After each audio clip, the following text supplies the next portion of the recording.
On dirait que ce film français au Brésil, c'est bien pour l'hiver. En hiver. Est-ce que c'est la saison que je préfère? L'été, bien sûr. Très littéralement en été.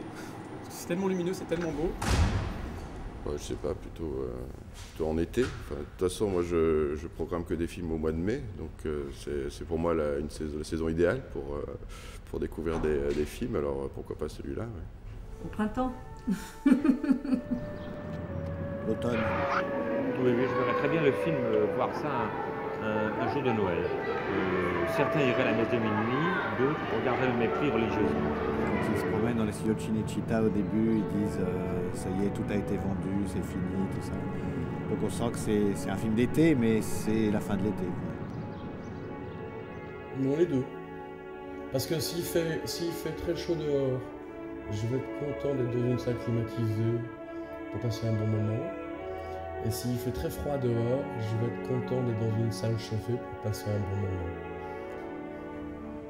Je pense qu'un film comme Le Mépris, on peut le voir à absolument n'importe quel moment de l'année. Ce serait dommage de se dire ce film est un film d'hiver, d'automne, d'été. Et après, on peut décider en plein mois de février de montrer Le Mépris et ça contrebalancerait la luminosité sur la terrasse de la maison de Courtier-Malaparte.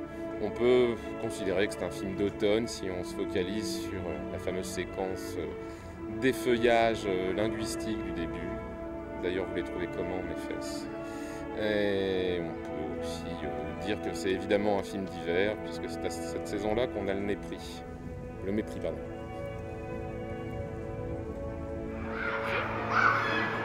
La programmation a quelque chose à voir avec le mélodique. Hein, donc avec une manière d'installer dans du temps des objets qui ont consommé du temps. Le cinéma, ça consomme du temps, la musique, ça consomme du temps, le livre, ça consomme du temps pour être lu. Une peinture, on peut considérer qu'il faut du temps pour la regarder. Donc, d'une manière plus ou moins ontologique, plus ou moins proche à chaque œuvre. Le temps n'est pas de même nature au sein de chaque œuvre, hein, au sein de chaque discipline.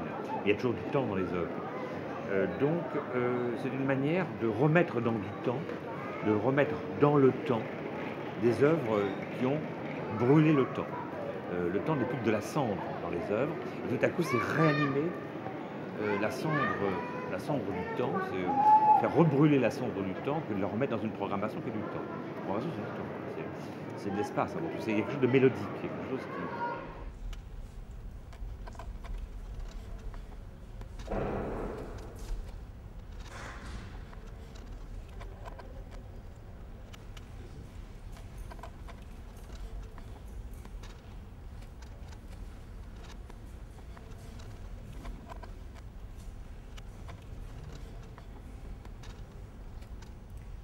Mon premier spectateur, je crois que c'est moi. Pour moi d'abord, j'aime programmer ce que j'aime, mais aussi pour le public. Pour le public? Non? Si je suis vraiment sincère, je pense à moi en premier et après aux autres. Pourquoi? Parce que tu peux pas t'engager dans une action, dans une programmation, si tu n'es pas en adhésion avec elle, si toi-même tu n'y crois pas. Oui, pour moi c'est pour le public. Et pour moi aussi, si je programme des films que j'aime. Quand je programme un film, je me demande si j'ai vraiment envie de le regarder à un moment où je vais le diffuser. Pour les autres, hein, pour tout le monde. Hein. Idéalement, on aurait tendance à penser qu'on programme des films pour, je vais pas dire tout le monde, mais pour le plus grand nombre. Si ça vous fait plaisir, ça peut faire plaisir aux autres. Ça peut faire jouir. On a pas mal de chances que ça va faire jouir. Il ne faut pas penser aux autres. Il faut penser très fort à soi.